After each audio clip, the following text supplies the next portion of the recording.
Welcome to my IVF and the European Fertility Society. We are back with another topic today, and Dr. Héctor Izquierdo is with us. Hello, Dr. Izquierdo. Welcome back. Great to have you here. I know that you've been busy, and I'm happy that you are joining us today. And how are you feeling? Thank you, again for the invitation. I'm very happy to be here, providing information and education to all of our patients undergoing fertility treatments. Mostly because, as you might know, immunology, implantation, failure, and repeated abortion are one of the most interesting topics for me. Is uh, what I do on my daily basis. So sharing this information, bringing those terms down to earth so everyone understands that. And after that, answering questions about those topics is very important for me and for the Clínica Tambre. That's great to hear. And as you know, we will talk about uterine microbiota, which is a topic that is definitely an interesting topic. And I think this is one of the hot topics recently. I see so many of you have joined us and so many of you registered for our event. So I'm sure of it, that this is a topic you are thinking about, you're wondering about. So of course, we are here to give you some not only information about this topic, but also, which is the most important, let's be honest, to give you a chance to simply ask your own questions, and Dr. Izquierdo is here to simply answer them for you, but we will do it right after our presentation. So first, we will start with the presentation, but afterwards, feel free to ask any questions that you might have so Dr. Izquierdo can answer them for you. And before we start, let me remind everyone that this is a recorded event, and all is anonymous, so don't hesitate to type all the questions that you might have. And obviously, let me just add before we start with the presentation that Dr. Héctor Izquierdo is the gynecologist and fertility specialist, of course, at Clínica Tambre. He is located in Alicante. And today, I'm really looking forward to this session. I'm sure you will have lots and lots of questions. So please remember to put those in the chat. You can do it now, during the presentation, and afterwards as well. I'm your host, Caroline, and I think we can go ahead with our presentation first of all, and then Q&A session. Ready, Dr. Izquierdo? Always. Glad to hear this then. Let's go ahead. So, once again, welcome everybody to our presentation for today, uterine microbiota and IVF outcomes, and pretty much endometrial lining and how it works. I just want to present through these couple of slides the most important features. Are having repeated failures. What can we do? What are the different testing? Which results they involve? Clínica Tambre is super interested always in advanced reproductive medicine, trying to bring the newest state of art to our patients, and that's why microbiota is also a very important topic for us today. We're going to speak about what is the endometrial lining, which is its importance. We're going to speak about the endometrial receptivity, how do we test it, its importance in the fertility journey, endometrial microbiome. We're going also to speak a bit about endometrial immunology, and then we're going to finish some conclusions regarding what of those tests are involved or are indicated.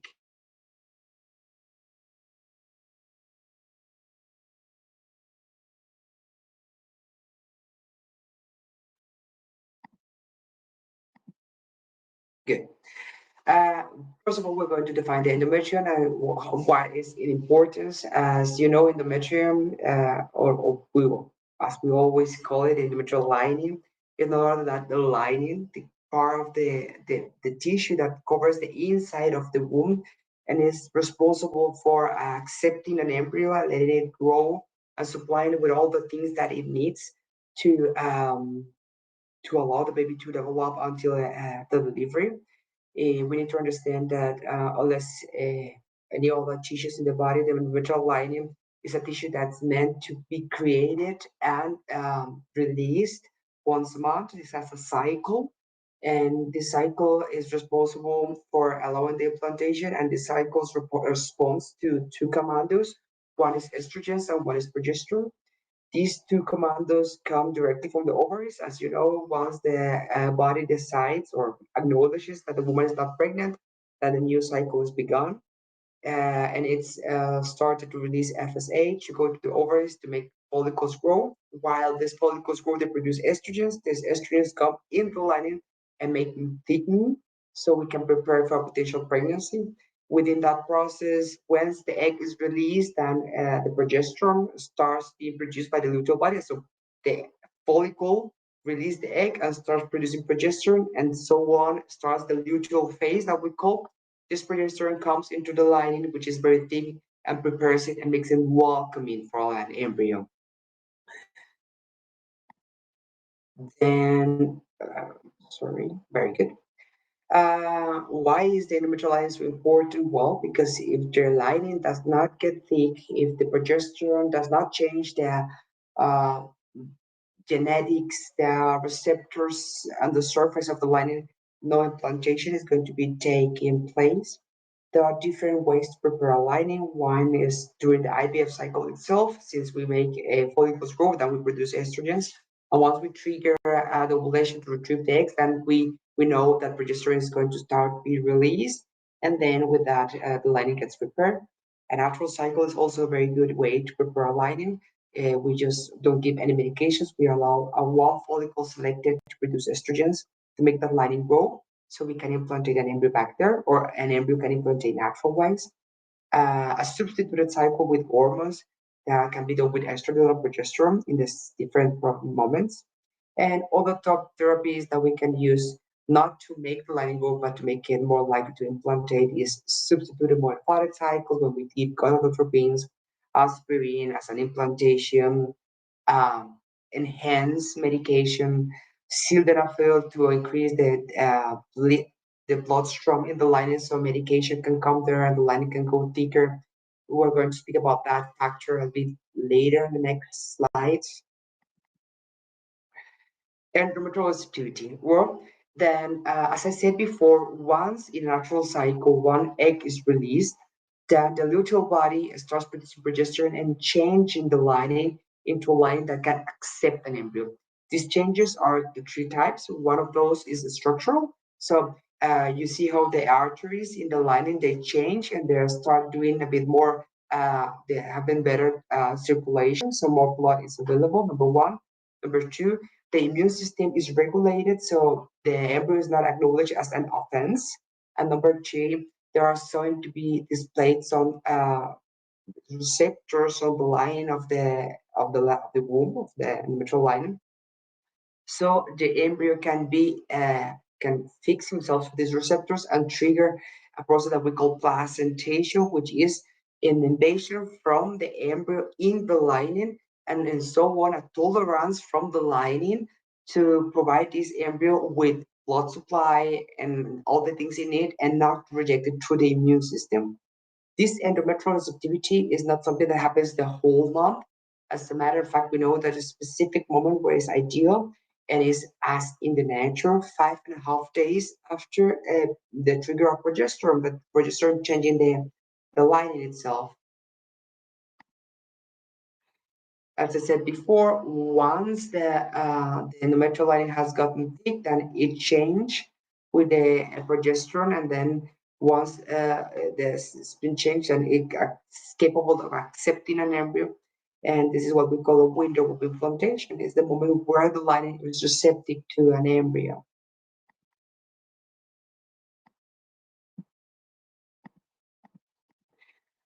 As we know that most of the patients are receptive in 5 days after they ovulated or after a progesterone intake, but this is not an absolute rule.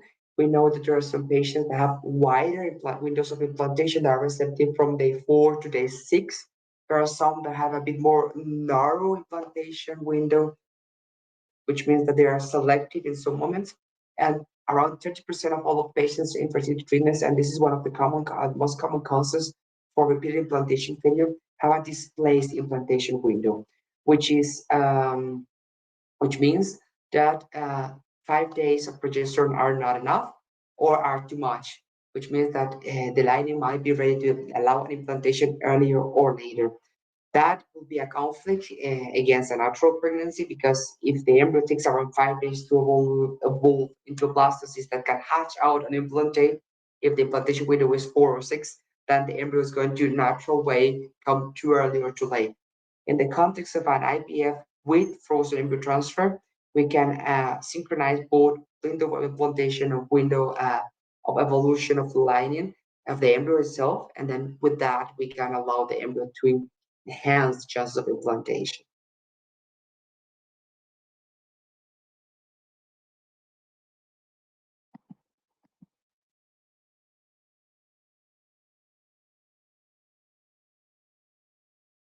Uh, how can we use the ERA? Well, there is an indication for the ERA test.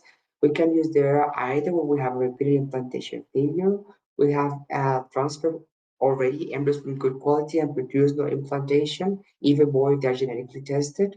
And we can also see if there are some alterations on the implantation window and then make a transfer in a frozen cycle to increase the chances of implantation. This is a very common test nowadays. This assessment of the implantation window, it's done through a endometrial biopsy that we use at the perfect moment. So we synchronize the cycle, give 5 days of progesterone, either natural through a trigger or substituted with progesterone. Then we make a sample in day 5 just to see if the receptors are there available, and they prove that it's an interceptive endometrial lining is pre-receptive as too early or post-receptive as too late. The second question is the question that we want to speak the most now is the endometrial microbiome. For a very long time, we used to think that lining was an aseptic, it means without bacteria environment. And this type of environment was the most likely to allow an implantation. We nowadays know that certain invasion of good bacteria can enhance the implantation. Nowadays, we are gotten very specific into terms, and we nowadays perform genetic testing to amplify rest of DNA of bacteria in the lining to see what type of bacteria are in this lining at the moment of the implantation. And with that, we can correct the different displacements of the balance of the microbiome that needs to be in the line to allow an implantation. This balance in the microbiome has proven to be a cause for repeated implantation failure, repeated abortion, and even in pregnancies, uh, premature delivery, too early delivery, complications like preeclampsia, hypertension, high blood pressure in the pregnancy, and blood sugar issues in the pregnancy as well. As I said before, this is such a perfect balance of the backlog lactobacilli that need to be in the lining. The studies, they all confirm that the good balance in bacteria and the good proportion of lactobacilli in the lining increase the pregnancy. And the only thing that makes bit, and is still a bit controversial, is that there's some studies that say that no bacteria would be better perhaps than lactobacillus, but these are isolated studies. We don't have meta-analysis nowadays that allow us to know if it's proven to be so. So by the time no bacteria or lactobacillus is good, any other bacteria should be treated so we can eliminate them. This type of microbiome test allow us to see in proportion how many of the bacteria are there. And there are also different species of lactobacillus, and all of the lactobacillus are just same, and different proportion of the lactobacillus are also related to higher implantation rates and better results in fertility. Uh, when can be useful? As I said before, it's associated with implantation failure, repeat abortion, and there are new studies saying that patients with complications in the pregnancy could also benefit from that because there is an association between dysbiosis or altered balance in the microbiome and preeclampsia, early delivery, and all the complications of the pregnancy. Now we're going to speak a little bit about immunology. As I said before, progesterone does not trigger the window of implantation. It also triggers immune reaction that allows an embryo who's at least 50% not part of the women not to be rejected. It introduces into three things. First of all, the whole immune system is set down, so there's not a reaction from the immune system to the embryo itself. There's another thing that is a reaction from the side of the natural killer cells. They have a very mean name, but they're not as mean. These natural killer cells, they behave a little bit. I always say to my patients, like the policeman in a duty. They allow and they have such a conversation, to say it some way, involving two type of receptors from the side of from the endometrial lining. The natural killer cells are Q receptors, and from the side of the embryo itself, we're speaking about HLA antigens that are hereditary from mom and dad, or from egg and sperm donor, if it case. So there is an interaction in between those HLA antigens and the Q receptors of the natural killer cells that trigger a reaction that can either three-way sign. One way will be a tolerance, another will and then acceptance, and then triggering the production of new vessels and the implantation of the embryo. The other one would be a rejection, which means that the natural killer cells are going to activate the rest of the immune system so that embryo is rejected. And the third type of answer is going to be a non-recognition, and without recognition of the embryo from the side of the natural killer cells, there's not going to be any implantation or any steps in the future implantation of the embryo. There's a new part, and we are in Clínica Tambre also very involved in innovation. There's new findings is speaking about a relationship in between how good the bloodstream in the lining is, and certain characteristics in the lining, and artificial intelligence. We're nowadays trying to perform to an assessment, an artificial intelligence guided assessment of the lining that allows us to forecast the chances of implantation out of ultrasound pictures. Is one of the new projects we're involved in that looks into making decisions on transfer based on artificial intelligence from the side of the embryo and then from the side of the line itself as well. I want to put some conclusions here. As many importance is that the endometrial lining is also very important in the fertility journey. Sometimes everything is very focused on producing good quality embryos, and that's a very important part. But good quality embryos can also be rejected if the lining is not being taken into account properly.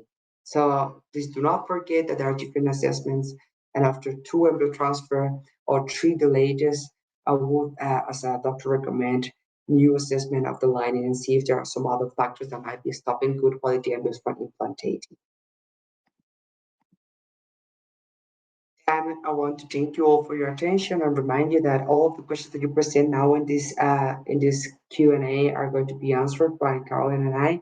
But if you feel shy here to make any questions, remember Clínica Tambre has different pathways to be contacted. You can get to our website that is very intuitive and find a way to make your questions. Now we're done with presentation and we're now open for the round of questions and answers. Let's just wait Caroline to join. Very good. Hi there.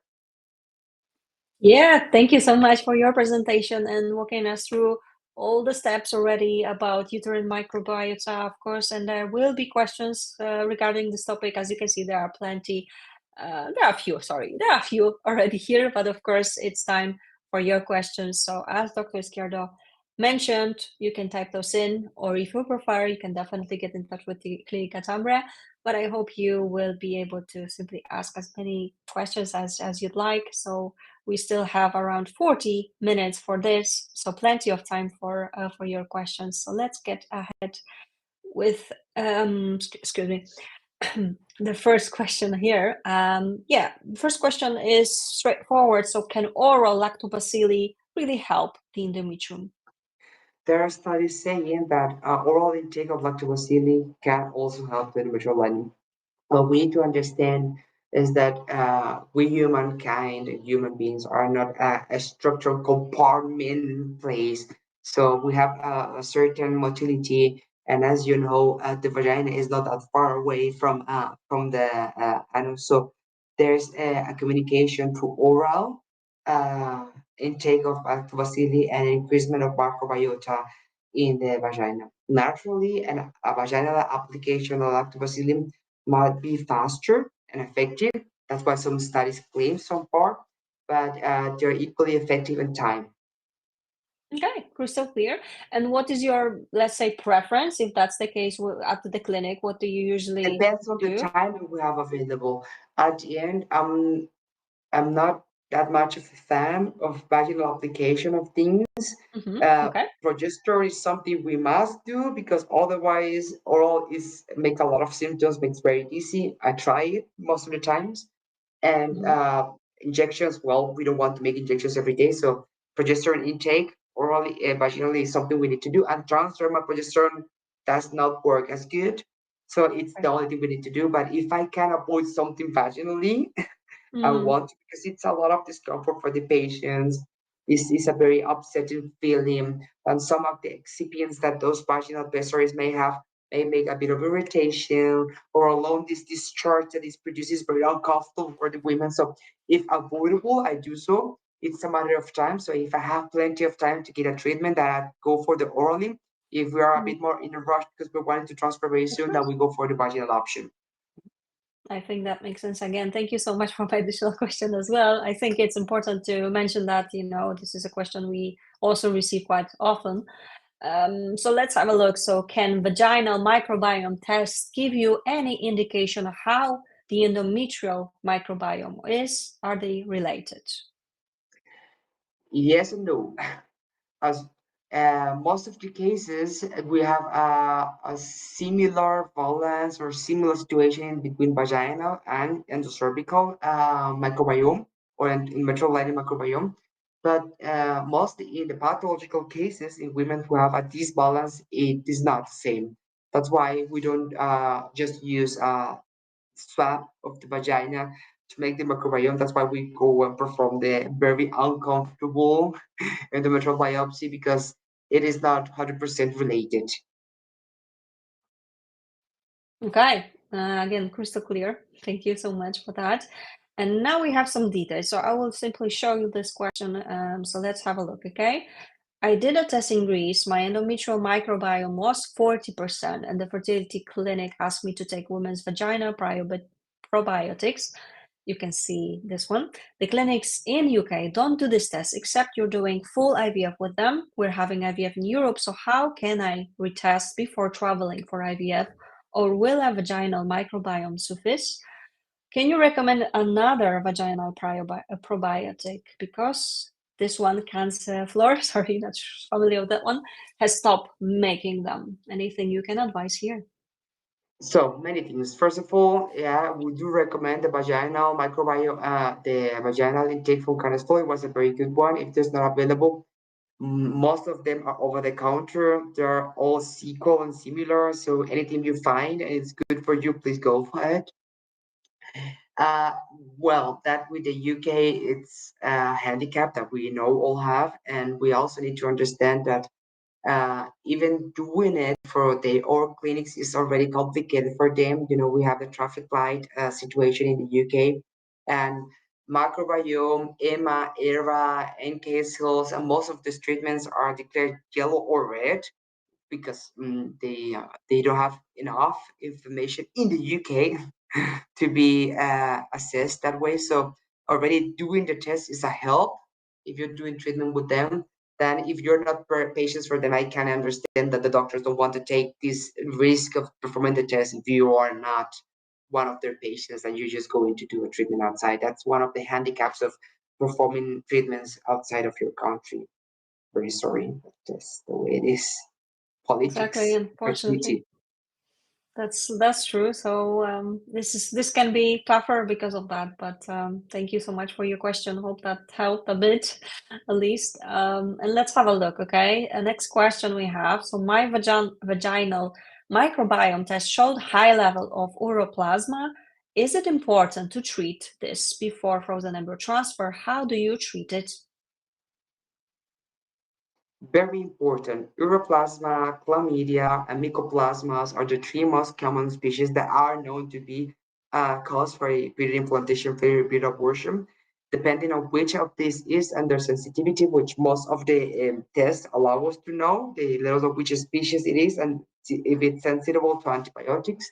The most common therapy for that will be azithromycin, and 1 gram single shot.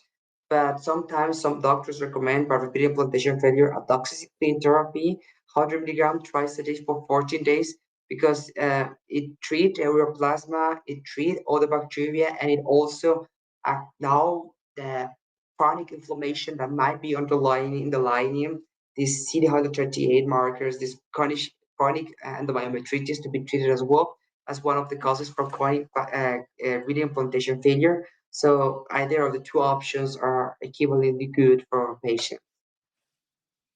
Okay, thank you for this. As you can see, more questions are coming up. So let me go to the next here. What endometrial thickness level is needed to support implantation? Even though clinics want to have at least 8 millimeters thickness, some women have achieved implantation even with a thickness of 4.64 or 6, I think, millimeters. So why is that? I'm going to try to say this correctly, politically, emotionally, and psychologically. So there's a lot what an embryo of good quality can do. Embryos from good quality, and if they're meant to, and if they're very metabolically potent, they can do crazy things. For example, implantating outside of the womb and producing an ectopic pregnancy. So the perfect environment is not always 100% required for an embryo to implantate. Nevertheless, implantation does not mean pregnancy, which does not mean live birth. So a very thin lining, even if it's an implantation, it might be associated to a bitter wash. Another thing, even if it implantates and develops, a very thin lining is also associated with placenta problems, which means that the placenta it's to attach on the lining. It might be a complication towards delivery. Placenta increta, percreta, all these placenta complications within the pregnancy are also associated with that. Yes, there are women, and I have patients of mine got pregnant with very thin lining that did not answer to any type of lining. The thing is, we cannot make decisions in treatments out of perceptions. And the most common thing is aligning under 7 millimeters and aligning above 12 millimeters is associated with lower implantation rates and low and poor obstetrics results. So yes, there are patients that implantate with lower linings. If you don't produce any other lining than that, I will go for it. We will try everything: natural cycle, substituted cycle, adjuvative therapy with cell therapy, with many things, and that's your lining. I will go for it. But I will never transfer my first embryo from an egg donation in a lining for 4.6 without trying anything else, because that's not the rule. So you might take a flight with no chief, just with the autopilot and going good, but you don't do that every day. You might have had some drinks and drive home and being safe, but you don't do that every day. So we don't base our lives on exceptions and luck and other features. We try to base medical decisions in statistics. And although it is like that, and I would say it is unfair because it happens to patients randomly, is not proper to transfer a line in the first instance if it's not bigger than 7 millimeters. Thank you. I believe it was straightforward answer. This is something also we need. So thanks a lot indeed. It's never easy. It's never a yes or no kind of question as well, right? It's every patient has to be treated separately, personally. So it's not easy, I'm sure. So thank you so much for your honest opinion on this as well. Thank you. Okay, let's have a look. Next question from Emily. The Locus Medicus or Fertilicis labs do period blood testing claiming to be assessing the endometrial microbiome. Is this not valid? Claim is an endometrial biopsy the only way to test the uterine microbiome in that case? Well, the thing is, all those blood tests that we can perform in those terms, they claim to, well, they claim no, they test a free DNA from bacteria released on the blood. Lactobacillus are not common seeders in any other paste that mouth, uterus, and vagina, and the bowel. Therefore, calculating the approximately proportion of bacteria might be possible. Nevertheless, not 100% accurate nowadays. So it might be some discard test, some screening assessment, but as a diagnosis therapy, the gold standard behaves and stays the biopsy. Okay, thank you. Hope that answers your question, Emily. Of course, if you have, there is one more actually. Let me go straight to this from Emily. So, are the EVA Intimate Bioactive Ovulus a product you would recommend as an alternative to Sanseflor, where a patient needs to use pessaries? Anything you can add on that? I Emily, can. I'm going to be very honest. I don't know this medication you're speaking about at the moment. I Okay. work with patients over 15 countries, so I am not up to date to every single medication we are available. I might look to it and then let you know, but at this moment, I don't know which type of lactobacillus there are. Of Sorry. course. It's okay. Thank you so much indeed. If there's anything, you know what to do. You can still type the You can questions share the in the chat. question what type of lactobacillus is inside and who is transported. I can give you because the rest is just brand names. So if you have Okay. that Yeah, information, I can help you with. But with brand names, it's very hard because there are tons of them in every country. definitely. So it's pretty normal. So let's have a look. Okay. We did receive another question here from Anna. Can you test menstrual blood for endometrial microbiome, or is it necessary to have a biopsy? Well, if we're testing menstrual blood, we're testing the menstrual blood once it's gotten in the vagina. Therefore, it might be contaminated with the microbiome from the vagina, which we already said before that is not 100% the same to the lining. So, sorry, not Not really. possible. Unfortunately, it's not possible. Yeah. Okay. Okay. So let me just go. There are two questions. So if you have more, go ahead, type those in. So this is another question here. I've looked online for vaginal probiotics, but I only find oral probiotics. I'm looking for something that's gluten and dairy free. Anything you can add? Not at the Mm, moment. okay.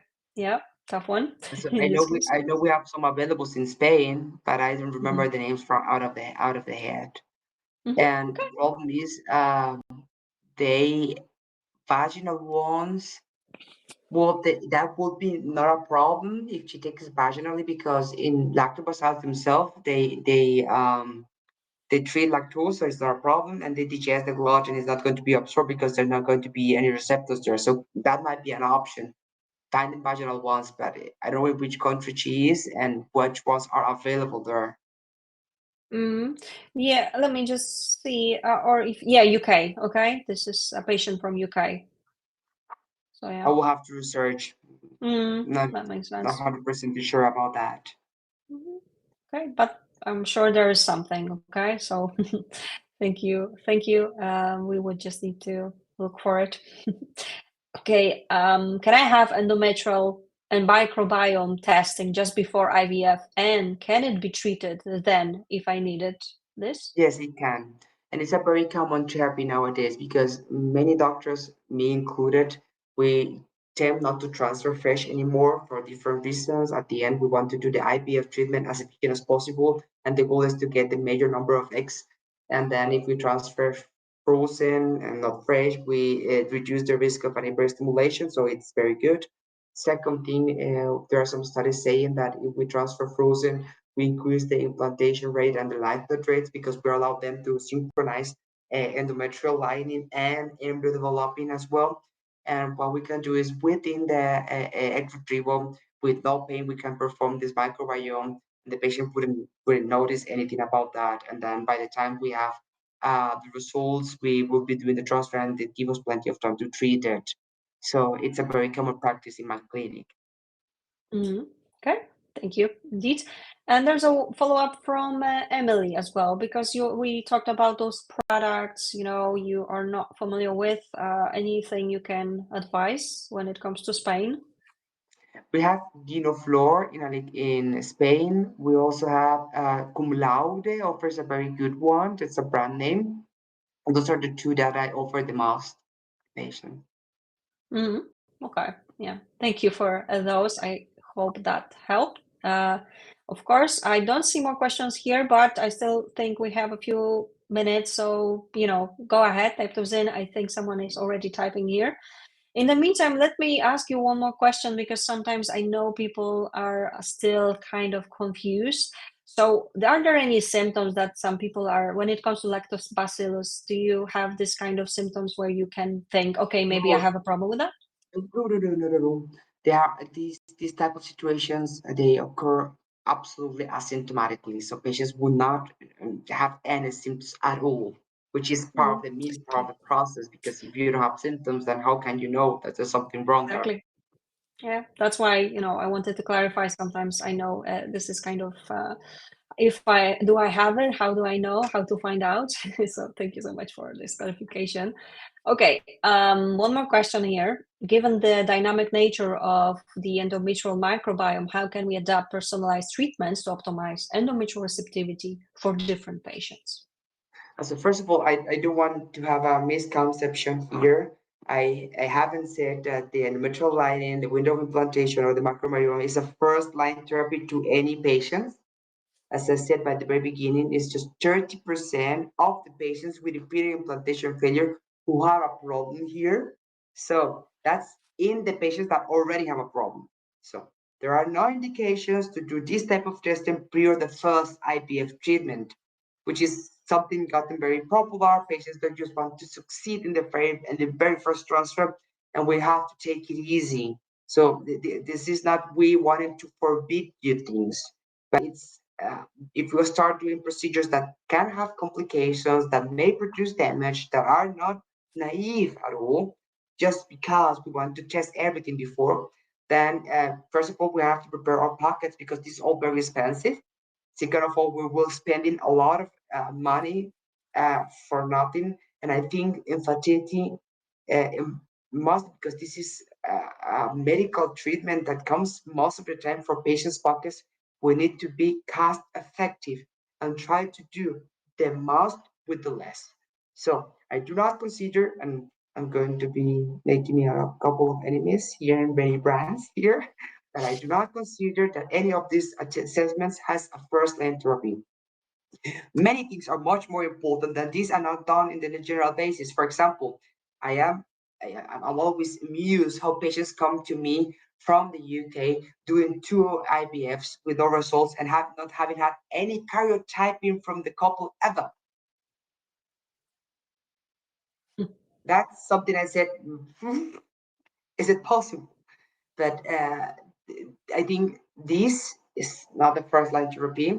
It's a very helpful assessment, help us to make pregnant one from every three patients with repeated implantation failure, which is outstanding. It's huge numbers, but it doesn't mean that welcome. I come for IVF treatment. Let's do my microbiome and era Emma. This is just branding and publicity for those commercial houses offering those tests, and I don't agree with that much that way. Thank you for adding that. It's important to, emphasize that, yeah, as well, because I think that sometimes of course, we are happy to do even, lots of webinars on different topics, but sometimes we need to be aware that not everything, not every single test is actually right for you straight away. Like that's the first line kind of test, right? So this is important to remember about it for sure. Thanks a lot for that. Okay, we have one more question. Do oral products containing lactobacillus work to change vaginal microflora? Indeed. So the thing is that nowadays none of the it's very hard to obtain products that have active lactobacillus because of the many rules that we have in drugs and foods administrations in different countries. But classic natural yogurts are a very potent, good way to obtain lactobacillus. They're good and cheap. Thank you for confirming for sure as well. Okay, someone is typing, so let's give it a minute. Let's see if we have more questions. If not, we will be finishing, but this is already a interesting and straightforward session indeed. So thank you everyone for staying with us today and asking your questions. And now let's give it a minute, and I'm sure we will have another question showing up pretty much soon.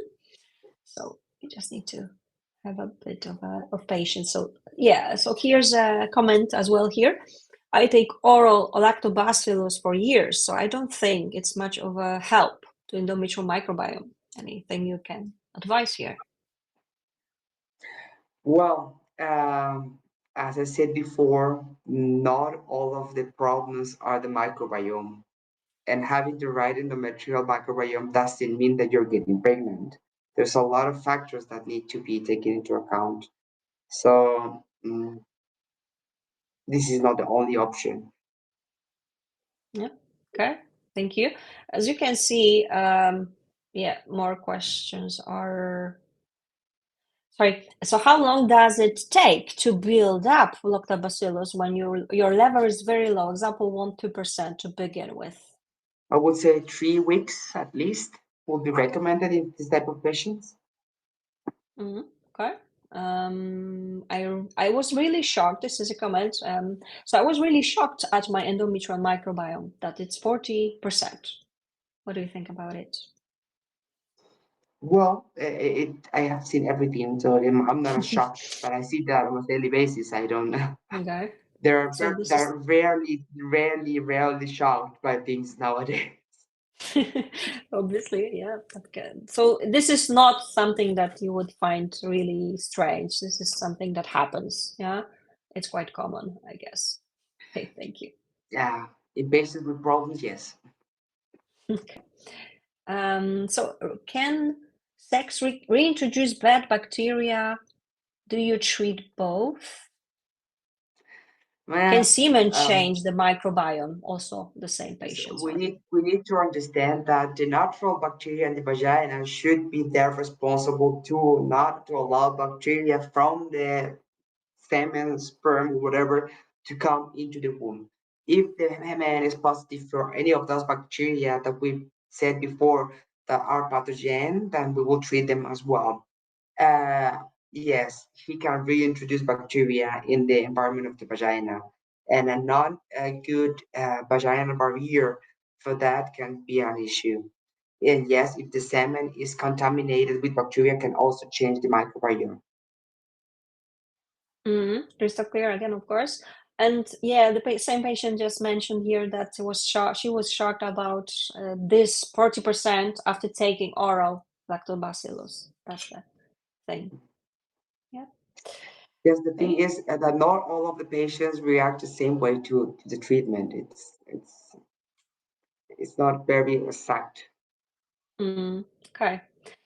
Got it. As you can see, a longer question here. Let me have a look with you at this. So, when is it worth stopping testing? I seem to get different results each time. Had one vaginal test with oral plasma treated with doxycycline, then a month later a clear biopsy, then a month later a biopsy with strep B and something here treated with, you can see it. Now another clear vaginal swab for microbiome. It feels overwhelming repeating the testing and not knowing the cause for the changes.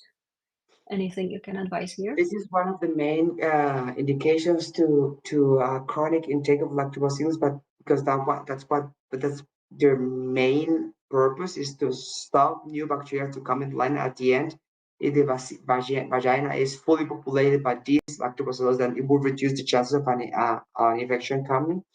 Um, we nowadays are very aware that there are different autoimmune and immunological and several things from the specific patients that make them more likely to a disbalance in the uterine microbiome and the vaginal microbiome. This is something we are aware of. Problem is that nowadays we don't have any other option than testing and treating at the moment. Okay. Thank you. Yes, there is a question I missed at the very beginning. Let me have a look at this. So, does having a transcervical resection of fibroid lead to scarring, which affects endometrial thickness and therefore implantation? No, not at all. If it's just in the cervical, no. Okay. Let us know if that answers your question, obviously. Okay. We're speaking about a fibroid in the cervix, not at all. If it was a fibroid taken inside of the womb, that's a whole different history. And what type of scar it can produce, we'll never know. The only way to discover that would be retesting through hysteroscopy after that. Okay, thank you. Thank you for making it clear as well. So there are many strains of lactobacillus. Which stains should I ensure the product contains? Status. Okay, could you repeat that? Status. Mhm. Okay. I think that's clear. Thank you. And sorry, this is what we asked. So can you take too much lactobacillus? Well, I think everything can be taken too much. I don't know what's the maximal dosage. I don't want to Mm-hmm. change the whole biome of the body with lactobacillus. It can turn into an infection if you take too much as well. So good bacteria in too high concentrations can also be bad. So I wouldn't get crazy about taking that much over the recommended dosage. Okay, yeah, I think that's clear, of course. Okay, sorry. Next question we have. So after antibiotics for both, this is a follow-up again from the previous patient. So can the introduction of semen affect the reestablishment of a healthy microbiome in the vagina through altering growth ability of different bacteria? Not really. If both are clean, that's a natural process as the semen is um, accepted, allowed, and welcome the vagina in normal ways.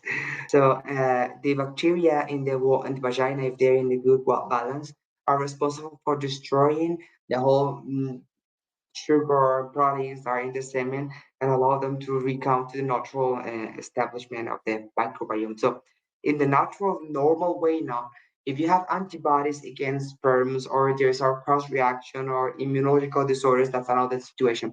But for the normal patients, it shouldn't be a problem. Mm-hmm. Okay, thank you.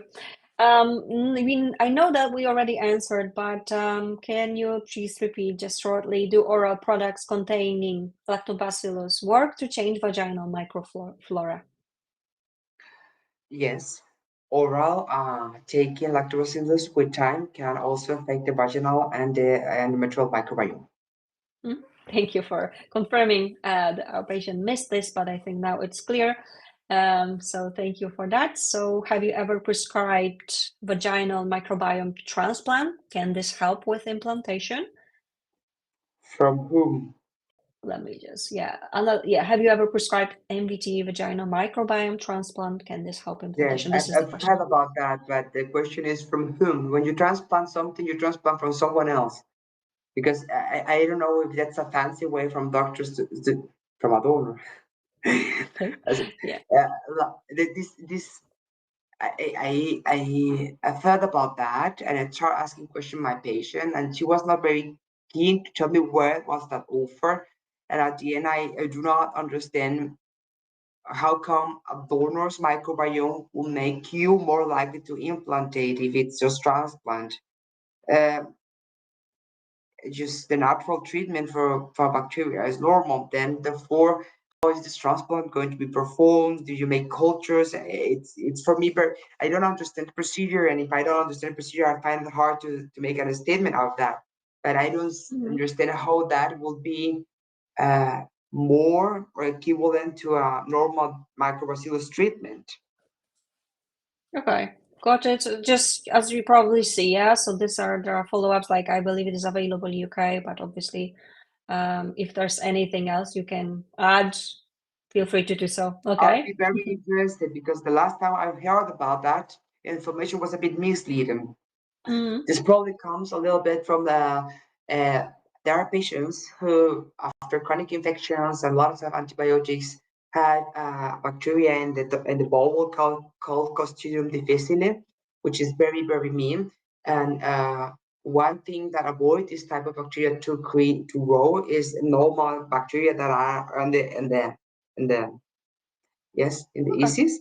Yeah, and then there is a very common therapy in gastroenterology, and is well, is transplantation, getting the position from someone else transported to you and your own family to help that.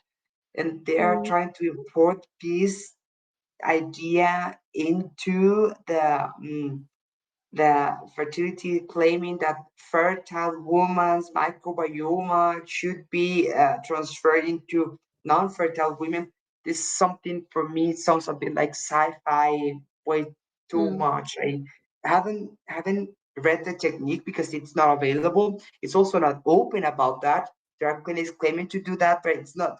When you're doing something you're proud of it, you show it, and you're very, very, very loud about that. And this is all very. Someone says, someone was there, another one person told me that the other patient did it. It's complicated for me to establish any Of course. any opinions about that. That's perfectly normal, I think. So thank you so much, of course, for your question. And I totally understand your answer to this, definitely. So can you have a look at a few questions here and we will be finishing. So how long for the oral product to establish the correct vaginal bacteria spectrum? 5 weeks.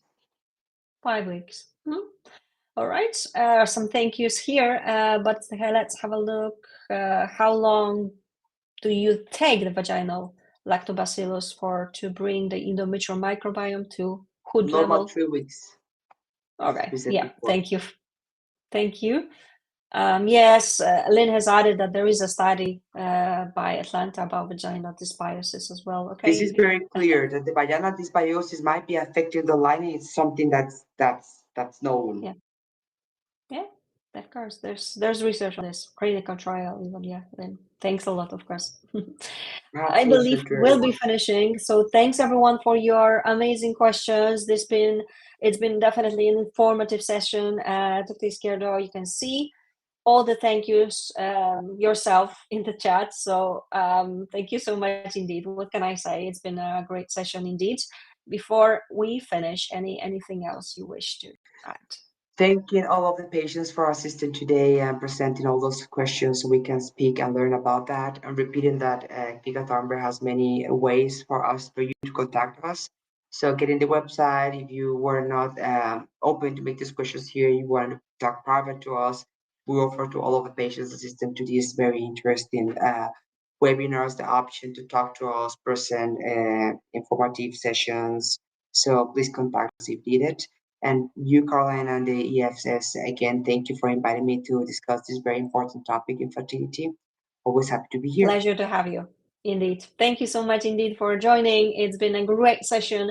So we will have more of Dr. Izquierdo for sure. So just keep an eye on all upcoming events. There are plenty to choose from. And I'm sure Dr. Hector will be back with us. So thanks a lot.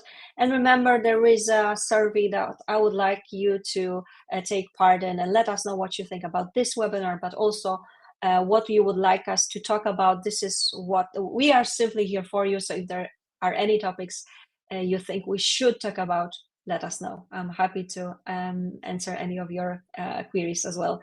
Thank you, everyone. Have a lovely evening. Dr. Hector, thank you as Thank well. you. See you Bye-bye. soon and enjoy your Bye. evening as well. Take care. Bye. Bye.